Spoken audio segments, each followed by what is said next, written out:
দেশ ছেড়ে পালিয়ে গেছেন সিরিয়ার প্রেসিডেন্ট বাশার আল আসাদ। ফলে অবসান হলো দেশটির 2 যুগের একনায়কত্বের। এদিকে অভিশংসনের হাত থেকে রক্ষা পেলেও রাষ্ট্রীয় কাজে আর থাকছেন না দক্ষিণ কোরিয়ার প্রেসিডেন্ট। অন্যদিকে হত্যার হুমকি দেওয়া হয়েছে ভারতের প্রধানমন্ত্রী নরেন্দ্র মোদীকে। বিশ্বের নানা প্রান্তের এমন নানা রকম সব খবর নিয়ে বিশ্বযোগের আজকের আয়োজনে স্বাগত জানাচ্ছি আমি আফসানা শাওন।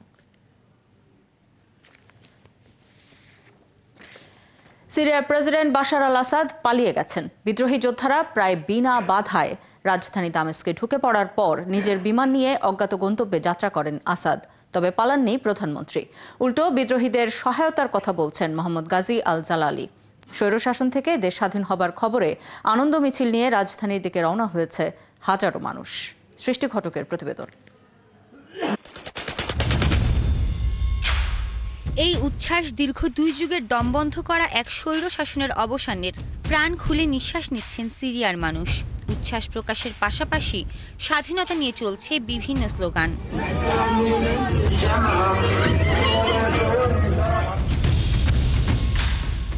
বিদ্রোহীদের অভিযানের মুখে দেশ ছেড়ে পালিয়েছেন প্রেসিডেন্ট বাশার আল আসাদ। এই খবর ছড়িয়ে পড়ার সাথে সাথেই রাজধানী দামেস্ক সহ দেশটির আনাচে কানাচে রাস্তায় নেমে আসেন সাধারণ মানুষ। হাজার হাজার মানুষ গাড়িতে এবং পায়ে হেঁটে দামেস্কের প্রাণকেন্দ্রে জড়ো হচ্ছেন। বিদ্রোহীদের হাতে দামেস্কের পতন হয়েছে কিনা তা এখনই বলা যাচ্ছে না, তবে কোনো সন্দেহ নেই যে এটি সিরিয়ার যুদ্ধে এক ঐতিহাসিক মুহূর্ত, বিশেষ করে মধ্যপ্রাচ্যের এই দেশটির নিয়ন্ত্রণের জন্য বিরোধীদের যারা বছরের পর বছর ধরে সংগ্রামে লিপ্ত ছিলেন তাদের কাছে। এর আগে বিদ্রোহী যোদ্ধারা প্রায় বিনা বাধায় রাজধানী দামেস্কে ঢুকে পড়েন। এরপরই ব্যক্তিগত বিমানে অজানা গন্তব্যের উদ্দেশ্যে দেশ ছেড়ে পালিয়ে যান প্রেসিডেন্ট বাশার আল আসাদ। রবিবার বিদ্রোহীরা সরকারি রেডিও ও টেলিভিশন ভবন দখল করে নেয়। একই সঙ্গে প্রতিরক্ষা মন্ত্রণালয় থেকে সিরীয় সেনাদের সরিয়ে নেয়ার পর সেই স্থাপনাও দখলে নিয়েছেন তারা। এদিকে প্রেসিডেন্ট বাশার আল আসাদ পালিয়ে যাওয়ার এই খবর জানার পর আসাদের মিত্র ইরান সমর্থিত সশস্ত্র গোষ্ঠী হিজবুল্লাহ সিরিয়ার কয়েকটি এলাকা থেকে তাদের সেনা প্রত্যাহার করেছে। তারা হোমস এবং দামেস্ক শহর থেকে সরে যাচ্ছে। এছাড়া গোষ্ঠীটির যোদ্ধারা লেবাননের সীমান্তের কাছে পশ্চিমাঞ্চলীয় শহর কুসাইট থেকেও পিছু হটেছে। এদিকে বাশার আল আসাদ পালালেও পালিয়ে যাননি সিরিয়ার প্রধানমন্ত্রী মোহাম্মদ গাজী আল জালালি। তিনি দামেস্কে তার বাড়িতেই থাকছেন এবং পালিয়ে যাওয়ার কোনো পরিকল্পনা নেই। একই সঙ্গে বিরোধীদের দিকে সহায়তার হাতও বাড়িয়ে দিয়েছেন সিরিয়ার এই প্রধানমন্ত্রী। তিনি বলেছেন সরকারি প্রতিষ্ঠানগুলো যেন কাজ চালিয়ে যেতে পারে সেটি তিনি নিশ্চিত করতে চান। জনগণকে সরকারি সম্পত্তি রক্ষার আহ্বানও জানিয়েছেন তিনি। সৃষ্টি ঘটক, ৭১। সিরিয়ার পরিস্থিতি নিয়ে আলোচনার জন্য ইরান থেকে আমাদের সাথে যুক্ত হচ্ছেন রেডিও তেহরানের সিনিয়র সাংবাদিক গাজী আব্দুর রশিদ। আপনাকে স্বাগত জানাচ্ছি বিশ্বযোগে। এই যে ২৪টা বছর ধরে প্রেসিডেন্ট বাশার আল আসাদ ক্ষমতায় থাকলেন, এর আগেও বিদ্রোহীরা অনেকবার চেষ্টা করেছেন তাকে ক্ষমতাচ্যুত করার। এবার কি হলো? এবার কেন আর ক্ষমতা ধরে রাখতে পারলেন না আসাদ? এবং আন্তর্জাতিক গণমাধ্যমেও আমরা বিভিন্ন বিশ্লেষণে দেখছি যে বলা হচ্ছে কেউ ভাবতেই পারেনি যে সেনাবাহিনীর প্রতিরোধ এতটা ভঙ্গুর হবে। সমস্যাটা কোথায় ছিল, কি মনে হয় আপনার? ধন্যবাদ আপনাকে খুব চমৎকার একটি প্রশ্ন করার জন্য। মূল যে কথাটি সেটি হচ্ছে, আপনি ২৪ বছরের কথা বলছেন। আসলে বাশার আসাদ পরিবারের ৫৪ বছরের ৫ দশকেরও বেশি সময় শাসন, এবং এই শাসন নিয়ে নানা রকম কথা দাবি দেওয়া তো আছেই। সেখানকার জনগণের বক্তব্য এক রকমের, এবং এই বিশেষ করে ২০১১ থেকে এ পর্যন্ত যে গৃহযুদ্ধটা সেখানে চলছিল, সেখানে সিরিয়ার অর্থনীতি ভঙ্গুর হয়েছে, মানুষজন গৃহচ্যুত হয়েছে, বাস্তুচ্যুত হয়েছে, হত্যা হয়েছে, নানা রকম সংকটের নানা রকম সংকটের মধ্যে সিরিয়ার জনগণ পড়েছে। সবকিছু মিলিয়ে তারপরও রাশিয়া, ইরানের মতো মিত্র সিরিয়ার পেছনে ছিল। স্বাভাবিক, সবাই আমরা জানি। কেন, কি ঘটলো হঠাৎ করে? এই ১০-১২ দিনের মধ্যেই কিন্তু সব উলট পালট হয়ে গেল। যদি আমরা রাজনীতির সমীকরণটা একটু দেখি, নানা রকম কৌশল সেখানে থাকে। আমরা গত শুক্রবারের কথা বলছি, ইরানের সর্বোচ্চ নেতার উপদেষ্টা আলী লারিজানি তিনি বাশার আসাদের সাথে বৈঠক করেছিলেন। গত শুক্রবারের কথা বলছি। নিশ্চয়ই সেই বৈঠকে বিশেষ কিছু আলোচনা হয়েছিল। এরপরে শোনা গেছে যে ইরানের যে নিরাপত্তা বাহিনীর সদস্যরা, উপদেষ্টারা ছিলেন, বিশেষ করে সামরিক উপদেষ্টারা, তারা ফিরে এসেছেন এমন কথাও এসেছে। সবকিছু মিলিয়ে বিষয়টা যে আর সিরিয়ার বাশার আসাদের পক্ষে ছিল না সেটা কিন্তু বোঝা যাচ্ছিল গত 2-1 দিনের মধ্যে। এবং এর আগে আমরা দেখেছি রাশিয়া তারা প্রতিরোধ করার চেষ্টা করেছে, হামলা করেছে, কিন্তু তারপরে সে রাশিয়াও থেমে গেছে। গতকাল দোহা ল্যাভরভ বৈঠক কিন্তু হয়েছে, আমরা আজকেও জানি বলেছেন, সেখানে। জনাব গাজী আব্দুর রশিদ, ল্যাভরভ কিন্তু আজকেও বলেছেন এবং গতকালও আমরা দেখেছি যে তুর্কি পররাষ্ট্রমন্ত্রী তিনিও বলেছেন রাশিয়া, তুরস্ক এবং ইরান তিনটি দেশই কিন্তু সিরিয়ায় যুদ্ধ বন্ধের কথা বলছিল, কিন্তু সেটি আসাদের পক্ষে। এখনকার পরিস্থিতির বিবেচনায় এবং এই যে আসাদ পালিয়ে গেলেন, এখন তাহলে এই মিত্র দেশগুলোর ভূমিকা কি হবে?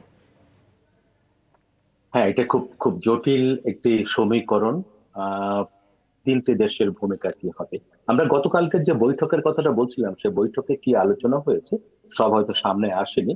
তবে বাশার আসাদ এখন কোথায়, তার ঠিকানা তো আমরা অজানা। এদের অবস্থানটা কি হবে, সবকিছুর পেছনে কিন্তু আমরা একটা জায়গায় ফিরে যেতে হবে, ফিলিস্তিন গাজা পরিস্থিতি। গাজা পরিস্থিতির উন্নতি না হওয়া পর্যন্ত পশ্চিম এশিয়ার কোনো শান্তিপূর্ণ অবস্থা আসতে পারে না। এবং খেয়াল করেছেন, এই যে আহ এইচটিএস তাদের সদস্যরা যখন দামেস্কের নিয়ন্ত্রণ নিল, তার পরপরই কিন্তু আমরা খবর পেলাম, যেটা টাইমস অফ ইসরায়েল বলছে, যে আসাদ সরকারের পতনের পরপরে ইসরায়েলি ট্যাঙ্ক গুলো কিন্তু গোলান মালভূমি এলাকায় ঢুকে পড়েছে এবং তাদের আর্টিলারি গ্রুপ গুলো তারা গুলিবর্ষণ করেছে। তার মানে বেলাখেলে লাভ হয়েছে কাদের? পরোক্ষভাবে ইসরায়েলের। লাভ হয়েছে পশ্চিমা দেশগুলোর, পশ্চিমা পরিকল্পনা। এখন সিরিয়ার অবস্থাটা কি হতে যাচ্ছে? সিরিয়া খন্ড খন্ড হয়ে যাবে নিঃসন্দেহে, তিনটি ভাগ তো হয়ে যেতেই পারে। একটা হচ্ছে, আপনি ধরুন, কুর্দি অধ্যুষিত অঞ্চল হতে পারে, একটি সুন্নিদের জন্য হতে পারে, একটা শিয়াদের ব্যাপার, শিয়া আলাদা তাদের ব্যাপার হতে পারে। এখন অনেকগুলো সমীকরণ এখানে কাজ করছে। মধ্যপ্রাচ্যের দেশগুলো কি করছে, শুধু ইরান বলে না, মধ্যপ্রাচ্যের দেশ যেমন ধরুন এই তুরস্কের কথাই, জর্দান, মিশর, আমিরাত, বাহরাইন, সৌদি আরব, তারা তো আমরা জানি যে ইসরায়েলের কিছুটা মিত্র, মার্কিন যুক্তরাষ্ট্রের মিত্র। তাদের অবস্থানটা কি হবে? এখানে আরো কিন্তু অনেকগুলো প্রশ্ন উঠবে। লেবাননের পরিস্থিতি কি হবে? ফিলিস্তিনের হামাসের পরিস্থিতি কি হবে? হিজবুল্লাহ কি হবে? সংকট কি আরো তীব্র হবে, নাকি নতুন করে প্রতিকূল অবস্থার সৃষ্টি হবে, নাকি পশ্চিমা যে রূপরেখা, তাদের যে পরিকল্পনা, সেটি বাস্তবায়ন হবে? সেটি আসলে কি? শান্তি কি, নাকি আরো অন্য কিছু? পশ্চিমাদের লক্ষ্যটা কি পশ্চিম এশিয়ায়, সেটা কিন্তু বড় কথা। তাদের ব্যবসা বাণিজ্য আছে, অস্ত্র ব্যবসা আছে, তাদের অন্য রাজনৈতিক পরিকল্পনা আছে, সেগুলো কিন্তু এখানে বড় ভূমিকা পালন করছে। ফলে আমরা একটা জিনিস একটু খেয়াল করি, এই এখন কিন্তু গাজার পরিস্থিতি নিয়ে কোনো কথা বলা হচ্ছে না, এবং লেবাননের বিশেষ করে হিজবুল্লাহর সঙ্গে শান্তি চুক্তি হওয়ার পর ইসরায়েল কিন্তু নানা রকম কথা বলেছে। আমরা একটা ছোট্ট একটা কথা বলি, মার্টান নামে এক ব্যক্তি, যিনি হোস্টেল হামাসের হাতে আছেন, তিনি গতকাল একটা ছোট্ট ভিডিও বার্তা দিচ্ছেন। সেখানে তিনি নেতানিয়াহুকে বলেছেন যে আমরা প্রতিদিন 1000 বার করে মরে যাচ্ছি, আমাদের কথা আপনারা কেউ ভাবছেন না। এবং গাজায় কিন্তু আমরা ইসরায়েলে দেখেছি যে হাজার হাজার মানুষ বিক্ষোভ করেছে হোস্টেলদের মুক্ত করার জন্য। সেখানে নেতানিয়াহু ভালো অবস্থায় নেই। সবকিছু মিলিয়ে আসলে অন্য রকম এবং ভিন্ন রকমের একটা পশ্চিম এশিয়া হয়তো হতে যাচ্ছে, এবং আগামী দিনগুলো হয়তো আরো জটিল, আরো কঠিন, আরো সংকটময় হবে বলে আমি মনে করছি। আপনাকে অসংখ্য ধন্যবাদ গাজী আব্দুর রশিদ, আমাদের সাথে যুক্ত হবার জন্য। আমাদের সাথে রেডিও তেহরানের সিনিয়র সাংবাদিক গাজী আব্দুর রশিদ যুক্ত হয়েছিলেন। তার কাছ থেকে আমরা যেটি বুঝতে পারলাম যে একটি জটিল পরিস্থিতি তৈরি হতে যাচ্ছে পশ্চিম এশিয়াতে। মাত্র 3 দিনের মধ্যে প্রেসিডেন্ট বাশার আল আসাদের অনুগত সরকারি বাহিনীর অত্যাশ্চর্য পতনের পর সিরিয়ার সবচেয়ে শক্তিশালী নেতা বনে গেছেন বিদ্রোহী নেতা আবু মোহাম্মদ আল জুলানি। আক্রমণের নেতৃত্বে ছিলেন তিনি। হায়াত তাহরির আল শাম এইচটিএস এর প্রধান এই নেতা। এটি এই মুহূর্তে সিরিয়ার সবচেয়ে শক্তিশালী সশস্ত্র বিদ্রোহী বাহিনীতে পরিণত হয়েছে। কিন্তু কে এই আবু মোহাম্মদ আল জুলানি, তার অতীতই বাকি, জানাচ্ছেন সৃষ্টি ঘটক। হায়াত তাহরির আল শাম HTS এর প্রতিষ্ঠাতা আল জুলানি প্রায় 1 দশক ধরে সিরিয়ার অন্যান্য বিদ্রোহী গোষ্ঠীর থেকে নিজেকে বিচ্ছিন্ন করে রেখেছিল।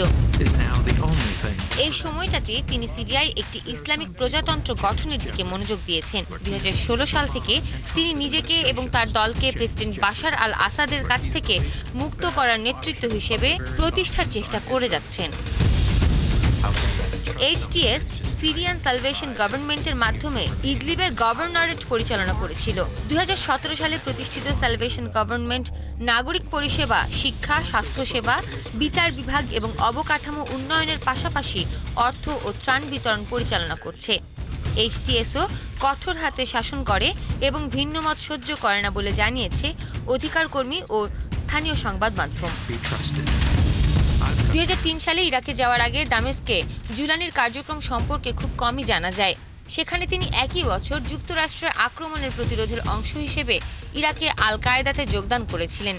2006 সালে ইরাকে মার্কিন বাহিনীর হাতে গ্রেপ্তার হন জুলানি এবং 5 বছর আটক ছিলেন। মুক্তির পর আল জুলানিকে পরে সিরিয়ায় আল কায়েদার শাখা আল নুসরা ফ্রন্ট প্রতিষ্ঠার দায়িত্ব দেওয়া হয়েছিল। গোষ্ঠীটি বিরোধী নিয়ন্ত্রিত এলাকায় বিশেষ করে ইদলিবে প্রভাব বাড়িয়েছিল।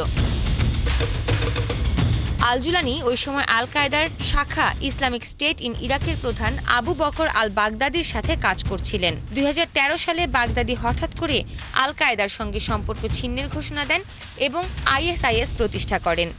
আল জুলানি আল কায়েদার প্রতি আনুগত্য বজায় রেখে এই পরিবর্তন প্রত্যাখ্যান করেছিলেন। পরের বছরগুলোতে আল জুলানি মুসলিম সংখ্যাগরিষ্ঠ দেশে বৈশ্বিক খিলাফত প্রতিষ্ঠার আল কায়েদার প্রকল্প থেকে নিজেকে দূরে সরিয়ে নেন। ওই সময় তিনি সিরিয়ার ভেতরে নিজের কার্যক্রম সীমিত করে নেন। 2016 সালের জুলাইয়ে আলেপ্পোতে আসাদের শাসনের পতন ঘটে এবং সেখানকার সশস্ত্র গোষ্ঠীগুলো ইদলিবের দিকে অগ্রসর হতে শুরু করে। 2017 সালের শুরুর দিকে হাজার হাজার যোদ্ধা আলেপ্পো থেকে পালিয়ে ইদলিবে প্রবেশ করে এবং আল জুলানি সমমনা বিদ্রোহী গোষ্ঠীগুলোকে নিয়ে HTS গঠন করেন। সৃষ্টি ঘটক, 71। পার্লামেন্টে অভিশংসন থেকে রক্ষা পেয়েছেন দক্ষিণ কোরিয়ার প্রেসিডেন্ট ইউন সুক ইয়োল।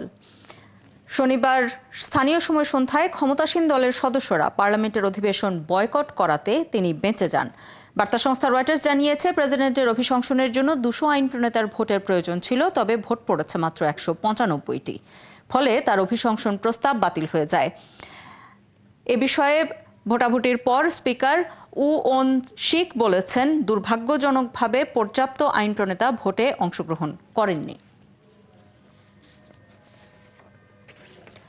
দক্ষিণ কোরিয়ার প্রেসিডেন্ট ইউন সুক ইয়োল তার ক্ষমতা ছেড়ে যাওয়ার আগ পর্যন্ত দেশটির আর কোনো রাষ্ট্রীয় বিষয়ে অংশগ্রহণ করতে পারবেন না, এমন সিদ্ধান্তের কথা জানিয়েছে তার দল।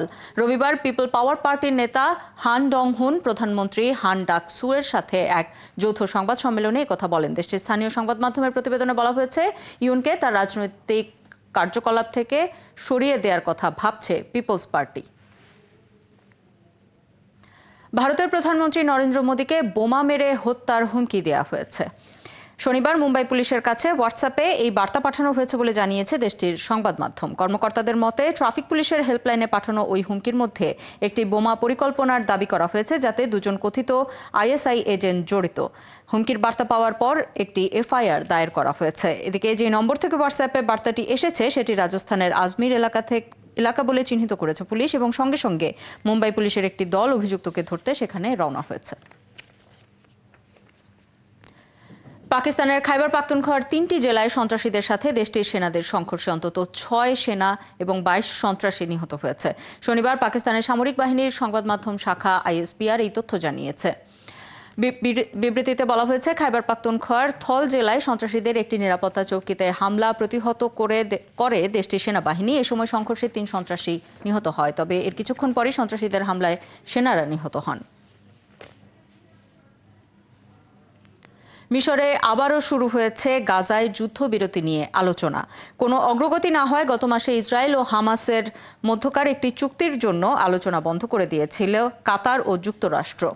হামাসের রাজনৈতিক কর্মকর্তা বাসেম নাইম বৃহস্পতিবার জানিয়েছেন, লড়াই বন্ধ করা, গাজা থেকে জিম্মিদের মুক্ত করা এবং ইসরায়েল থেকে ফিলিস্তিনিদের ছাড়িয়ে আনার চেষ্টায় আবারও আলোচনা শুরু হয়েছে। ইসরায়েলি সংবাদ মাধ্যম জানিয়েছে, কাতার ও মিশর মনে করে দুই অঞ্চলে একের পর এক নতুন পরিস্থিতি সৃষ্টি হওয়ায় হামাস দ্রুত একটি আলোচনা শুরু করতে চায়। এই ছিল আজকের আয়োজনে। কাল একই সময় আবারও হাজির হবে বিশ্বযোগ। চোখ রাখুন একাত্তরের ফেসবুক পেজে এবং সাবস্ক্রাইব করুন একাত্তরের ইউটিউব চ্যানেল। একাত্তরের সাথেই থাকুন।